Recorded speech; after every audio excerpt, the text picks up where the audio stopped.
Hello again, everybody. We are back. It's your friend Will. This is the Memory Lapse, and we are jumping into the last round. Hopefully, our final win, 5th win, with Sam Black's red-white. Technically just scrubbed out, right? Didn't even day 2 with the deck, but doesn't mean it was a bad choice, or that it's a bad deck. Obviously, we're winning with it. And we're not even playing against that many aggro decks, which is interesting. We beat that mono red burn deck that was kind of budgety.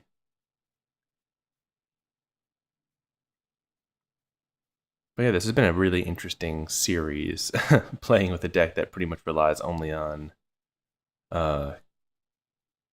treasure maps and stuff to really more for card filter than card draw. I mean, we did get to late points in a couple games where we were drawing cards, but I guess I'm inclined to keep this. The Pillage does accelerate us into Star, and the treasure map will hopefully help us find land. Oh. Alright, so this is probably not a great keep against Healer's Hawk deck. I guess it just depends on how explosive their start is.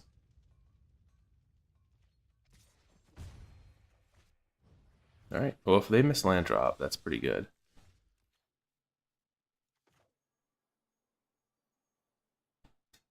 And probably with them missing the land drop, I'm just going to play the Daredevil here as a blocker for the Aspirant. It's got first strike, and hopefully this buys us time.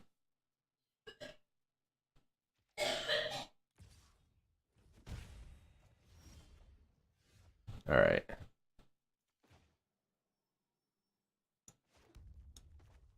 Treasure map down. Start filtering here. We can take one for quite a while.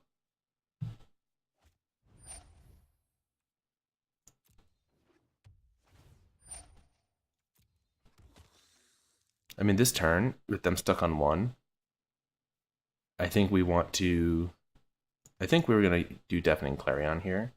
The reason being, this has already prevented like 6 damage, right? 4 damage. But we don't want them to start convoking stuff out. We'll take that land.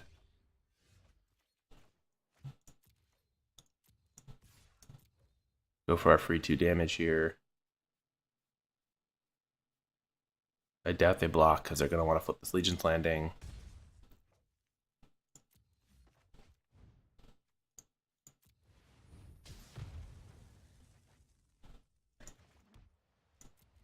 And we're going to play the plains because we do want to use the treasure map, and we don't want to take damage in this matchup. Oh, this card actually answers a Giant's Primate quite easily.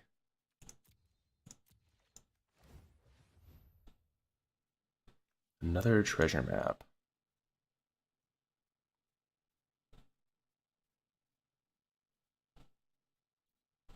No. I think we're okay.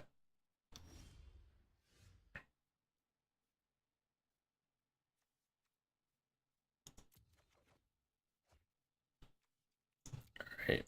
So let's just Pirate's Pillage this turn.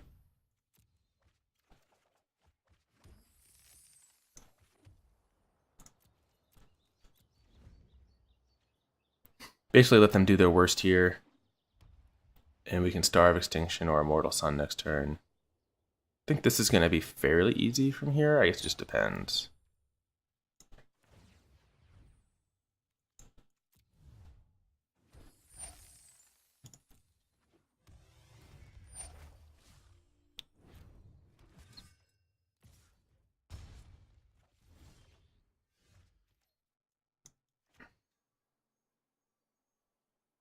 Probably worth waiting one more turn to get this Immortal Sun down. And getting the most value out of the Star.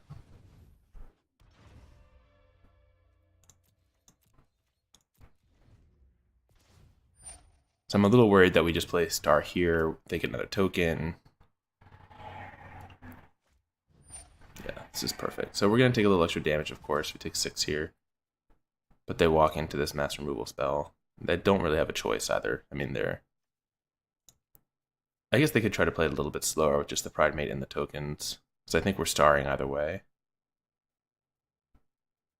Or maybe they've just decided then it's not worth playing around that stuff. Enclave Tribunal. Alright, on the Immortal Sun. So we're not even taking damage this turn. I'll take that.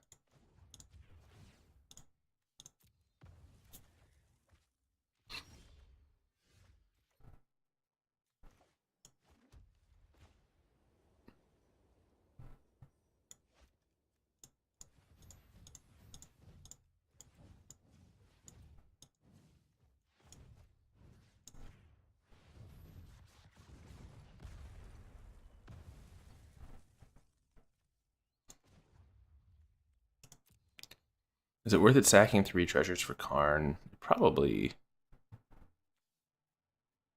is, right? Karn's going to draw us more cards over the game.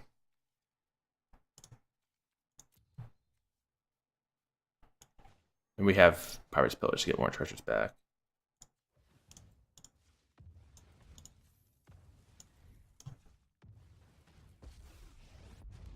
Obviously, if they have another Conclave Tribunal, this is not great for us, but... So they'll give us land here. Which we can probably just hold it, discard the Pirate's Pillage next turn. No, I guess we'd already played land that turn.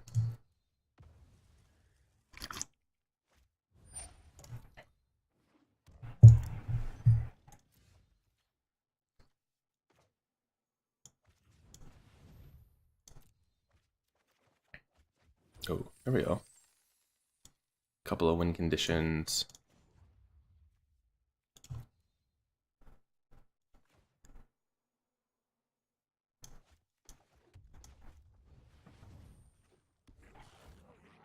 I think we're just going to try to make a big board here.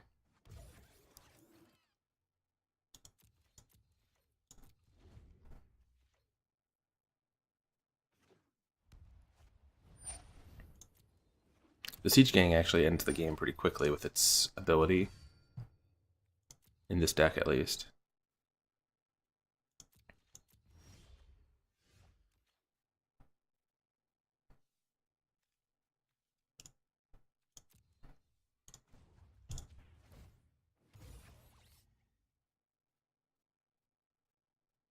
Yeah, I think we're just gonna...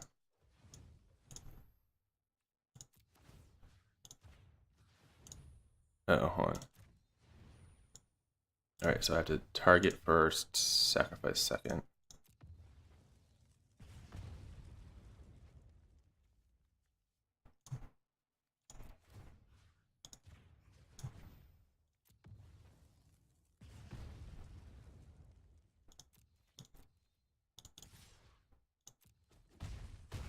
And we can get to play another one.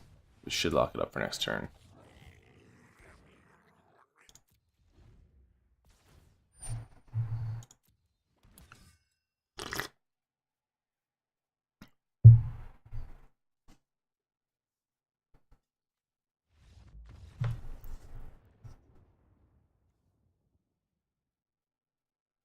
Alright, so...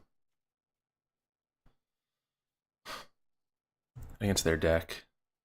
We can keep the Star, I think. We don't need the Immortal Sun.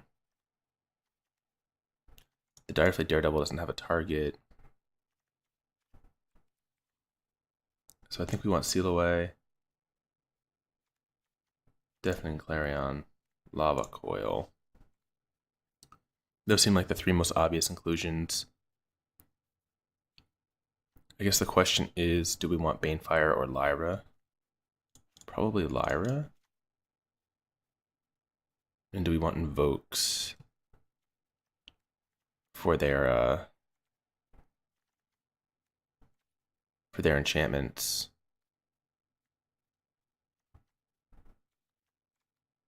I could see taking out Gateway for Invoke here.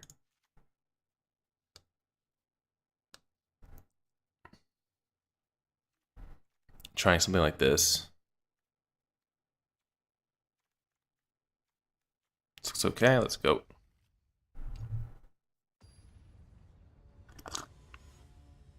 It kind of makes sense taking out the Banefires and the Azor's gateways together.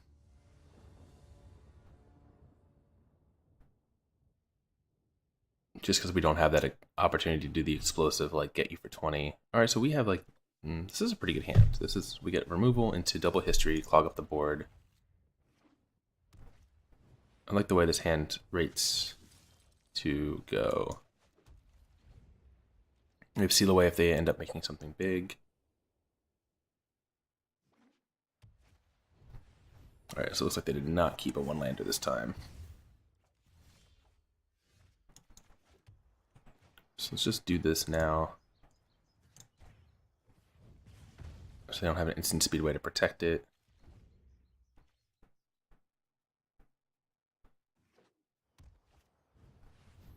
Alright, history versus history.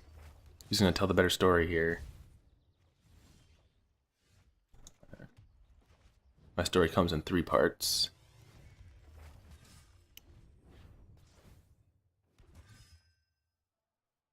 We're just blocking all day here. We don't want them... We want to keep them off of a... Alright, well...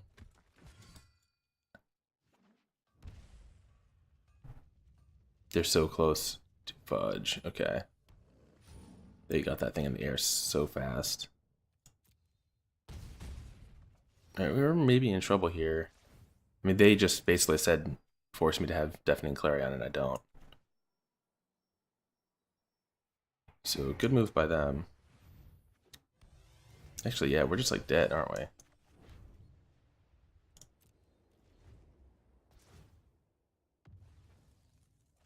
These are 10.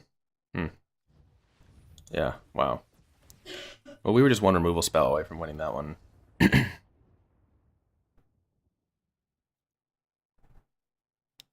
Oh, I don't think I want to bring any of this in. That didn't change my mind. I mean, maybe Karn is just too slow. I mean, but I feel like on the play we'd be okay, or more okay in those instances.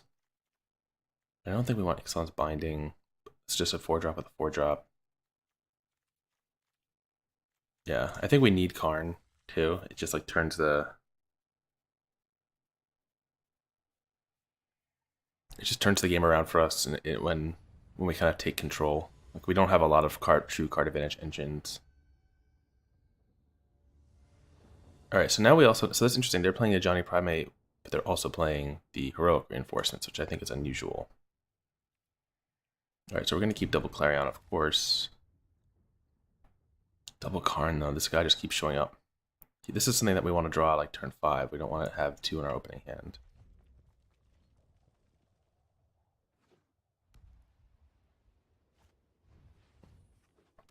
Well, they've shown that they don't respect the Clarion at all. That they're just going to overextend into it. Primate. Oh, shoot, okay. I got lucky there. It flipped, the button changed on me.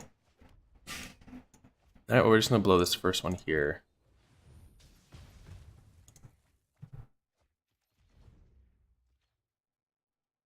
This button is ruthless sometimes.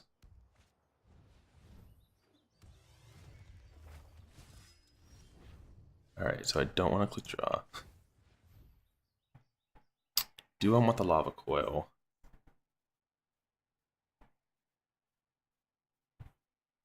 I think we're looking for land.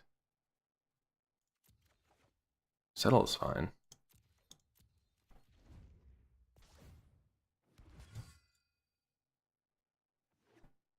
We're hoping they overextend a little bit more here. Yeah.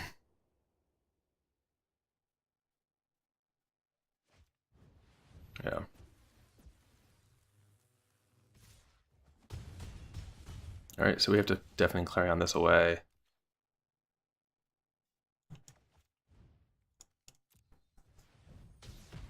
A little sad that we missed land 3 turns in a row. 2 turns in a row.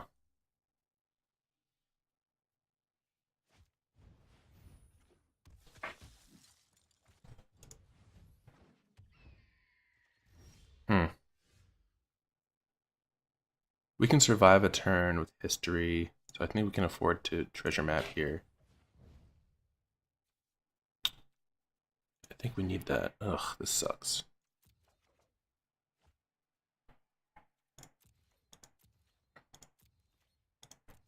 We're flipping this next turn, so we'll have a little extra mana.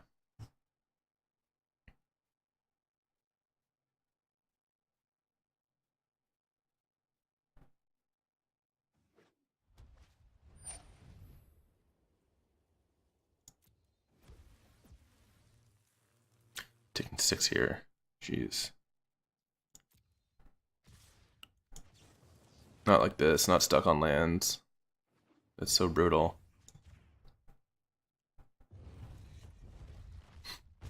There's a fair shot we can stabilize on 2. No land. This is kind of unreal.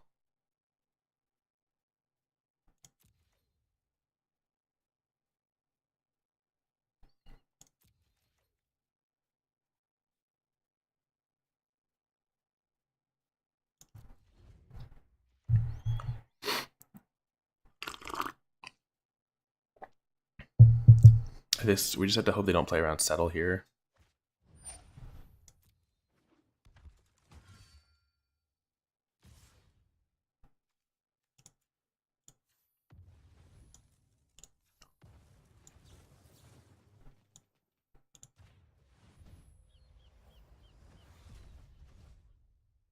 History of Benalia can block this.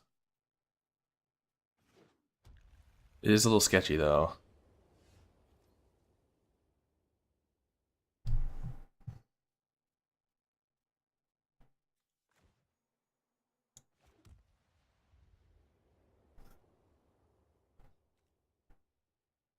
If they have, if they have Conclave Tribunal, we're just dead.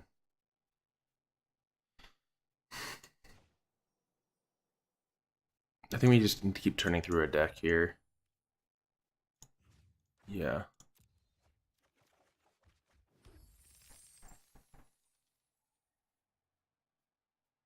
So between Seal Away and History,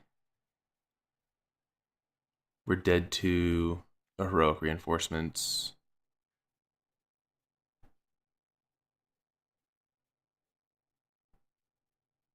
But the History is a little bit better if they have any other draw, right?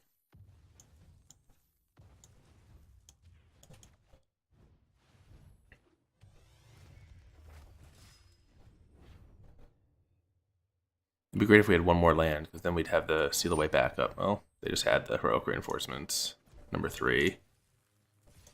That sucks. I think if we had drawn land this game, we would have won fairly easily also.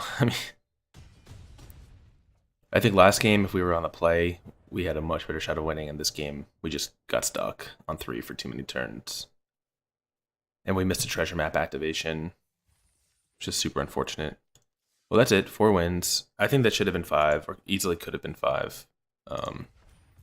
We lost to the deck. This deck was basically designed to beat. We just got super unlucky. But that's okay. We beat some decks that we probably weren't ever supposed to beat. We got 2 cards I've never seen before. Interesting.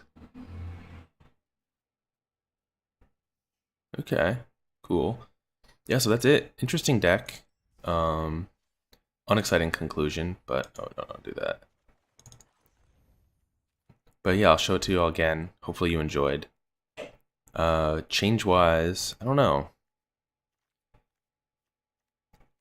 For the meta that we faced, the Daredevil was not amazing. Though I think there's enough Drakes in the format that this is actually a main deckable card. The History seemed a little awkward, but I guess it's good on offense and defense. Though on defense, it seems like it's not nearly enough sometimes. Like, I might rather have a 3rd Clarion in general. Though again, we didn't really see that much aggressive stuff, so maybe this is a good split. Just depends. Pirate's Pillage is a bit of a weird card, but I did like that it helped ramp us into Star of Extinction that one game. Yeah, I don't know. Overall, the deck seems fine. Like, if you're stuck in these colors, there's not too much better that you can be doing. And it'll be interesting to see maybe in the next set if there's something in like green-red or in blue-white that, you know, gives this deck some more, you know, I could see a blue card coming in instead of Pirate's Pillage, potentially. Or maybe there'll be another Wrath in the format in blue-white, or even in white-black for that matter. This could be red-white-black. That we'd get to move these Star of Extinctions out of the deck, because they are very expensive. Azor's Gateway, I don't know. It seems like a bit of a meme, but we did flip it twice, and I think we won both times we flipped it, which I guess is not too surprising. Oh yeah, that's the deck. I hope you enjoyed the series. If you did, please consider subscribing to the channel if you haven't already. And, you know, leave a comment. Let me know what was good, what was bad. Someone already posted on a previous video. I missed a kicked Shivan Fire, which I'm pretty embarrassed about. In the the game 1 against Jeskai that we could have probably won if we had done that. So, all right, that's it for this one. We'll be back again soon with a new deck. And yeah, stay tuned, everyone.